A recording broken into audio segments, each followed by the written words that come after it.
Le calme est revenu ce matin aux États-Unis après le coup de force des militants de Donald Trump qui ont envahi le Capitole hier soir à Washington pour empêcher les parlementaires de valider, comme c'était prévu, la victoire de Joe Biden à la présidentielle.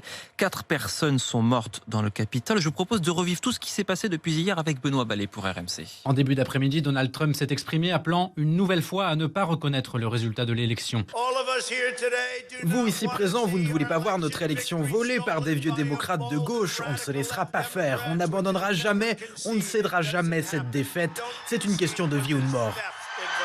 Puis il a demandé à ses supporters d'aller montrer dans les rues, au Capitole, leur désaccord. Je sais que bientôt vous marcherez tous vers le Capitole, pacifiquement, patriotiquement, faire entendre votre voix.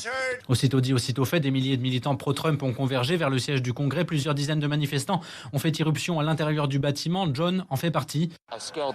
Eh bien, j'ai escaladé l'un des murs et on est arrivé dans le lobby. Un des manifestants a réussi à rentrer, à pénétrer dans le bâtiment. C'est là qu'il y a eu des lacrymogènes. 4 personnes sont mortes, dont une femme par balle. Des images choquantes auxquelles a réagi le président élu Joe Biden. Les scènes de chaos au Capitole ne reflètent pas la vraie Amérique, ne représentent pas qui l'on est. Ces scènes sont celles d'un petit nombre d'extrémistes qui ne respectent pas le droit. En fin de journée, Donald Trump a publié une vidéo pour demander aux manifestants de rentrer chez eux.